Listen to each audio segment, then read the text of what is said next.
This isn't a stunt double. This is actually The Rock holding his breath underwater for a scene in 2015 San Andreas. He filmed each take in 10 to 15 second increments, and even learned CPR so he could perform it accurately on camera. This sinking building where it all happens was a 5-story tall set built on hydraulic legs, allowing it to sink into a massive water tank in Australia. This is just one example of how Dwayne Johnson has pushed the limits of what he and the stunt doubles and VFX artists he works with can do, and making action sequences that seem implausible into a reality. The Jumanji stunt team had to handle The Rock's character leaping off a real motorcycle, flying in a perfect arc, and landing exactly on target, all in one smooth motion. For this incredibly complex move, second unit director Jack Gill and the stunt team built the 130-foot-tall head and then broke up the stunt into multiple parts, doing as much as possible in camera. First, a stunt motorcyclist rode the motorcycle about halfway up the statue. When the character swings around the nose and lands on it while jumping off the bike midair, the team relied on cables. The performer and the motorcycle were both attached to cables that were connected to 2 separate winches, which allowed the stunt team to pre-program these moves. That way, they would end up in the exact same place each take. Knowing the exact speed and trajectory meant that Jack could plan exactly when the camera should go up and get the shot. And for the motorcycle, the winch suspended it from the ground so the bike would remain undamaged from extra takes. These shots were all from far away, but here Jack needed a hero shot of The Rock launching the grappling hook. So The Rock rode the motorcycle on a motion platform. That bike was about 5 feet off the ground and anchored in from the bottom so its wheels could move freely. And when he starts separating from the motorcycle, the actor was then pulled up in the air by a wire. In this scene from San Andreas, The Rock had to save a driver whose car was hanging off a cliff. Once again, that's really The Rock you see in the action. But the cliff is actually fake. To ensure the actor could safely pull off this stunt, the crew built a cliffside replica on a studio backlot. And that helicopter was actually missing its rotor blades. It was held up by a crane so The Rock could safely rappel 150 feet. The actor's training went beyond just working out. He spent time learning from first responders and LA Fire Department search and rescue pilots and participated in air rescue drills. Here, you can see him learning real helicopter rappelling techniques. In the action comedy Central Intelligence, The Rock gets hit in the face by this motorcycle. The final shot you see here is actually composed of several different ones. In one shot, this motorcyclist does a flip off this ramp. In another shot, Tanawai Reed, The Rock's cousin and longtime stunt double, gets ratcheted back. Because the camera was locked off in the exact same position, both shots could be combined seamlessly using visual effects. But for this shot, that really was The Rock barely dodging the motorcycle. While it looks like the motorcycle is coming down first, in reality, The Rock made the first move. The rider waited for him to turn and roll before placing his tire a safe distance away. The torpedo you see cruising on the ground in this shot isn't CG, but a prop version made to slide on ice. According to stunt coordinator Andy Gill, it was 10 feet long and weighed about 150 pounds. Then to keep Hobbs' Dodge Ram from sliding around the ice, the special effects team replaced the tires with mat tracks, allowing it to safely drive at 50 miles per hour. The torpedo was attached to a 50-foot-long cable and dragged by a vehicle going about 40 miles per hour. The 35-pound sandbag seen here helped to stabilize the object. The Dodge Ram was slowed down to the same speed so a stunt performer could lean out of the car.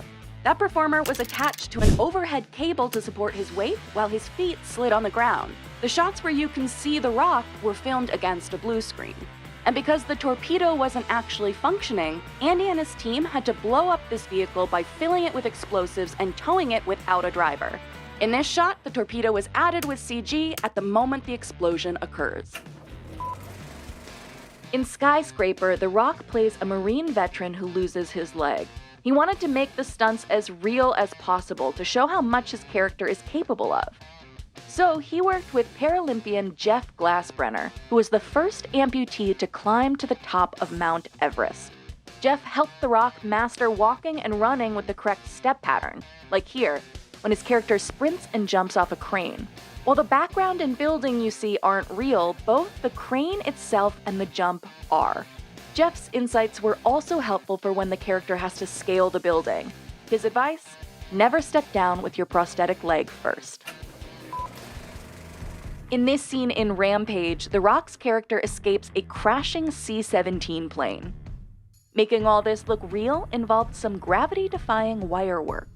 First, real plane engines created intense air pressure to blow wind throughout the set, but that wasn't enough to send the actor flying. So he was also harnessed into this wire rig, designed to drag the actor backwards when he loses his grip here. Once The Rock and actor Jeffrey Dean Morgan fall out of the plane, the scene switches to footage of professional skydivers in the air, as the stunt was too dangerous for them to perform themselves. And yet, you can see The Rock's face clearly. That's because director Brad Payton used facial swapping technology to place The Rock's face on the stunt double. In Red Notice, The Rock's character gets attacked by a bull mid-fight, which would have been too dangerous to do for real. So for this move, Tanawai was strapped into cables powered by an air-pressured cylinder. The more air pressure they applied, the farther and more aggressively he was yanked.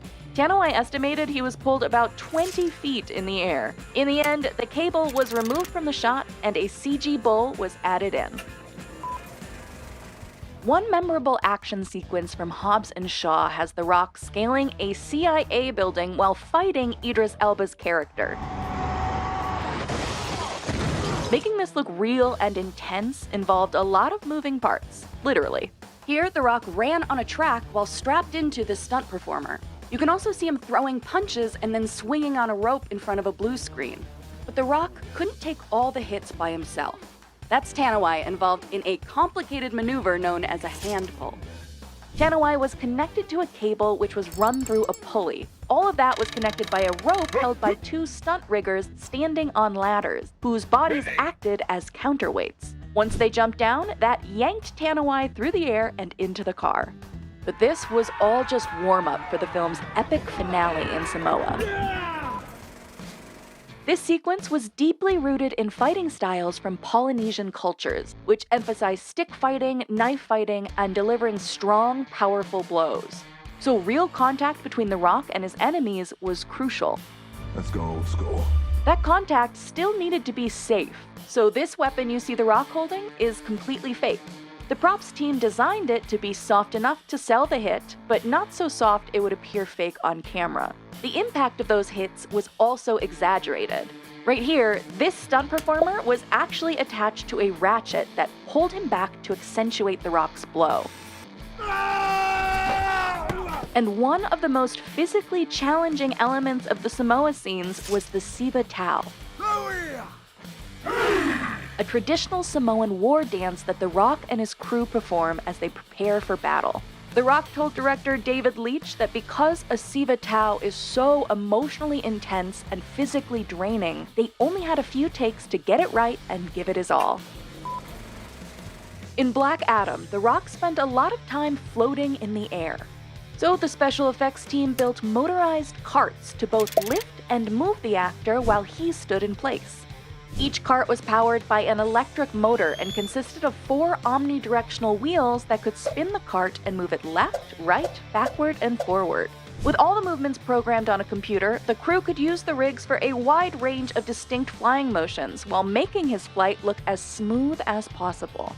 When it came to him lying flat while in flight, like when he took on the Intergang, The Rock was clamped into a 12,000-pound robotic arm. As Hercules, The Rock needed to shape his body into a demigod for battle scenes like this one. So over the course of 6 months, he embarked on one of the most intense training regimens of his career. He worked out 6 days a week.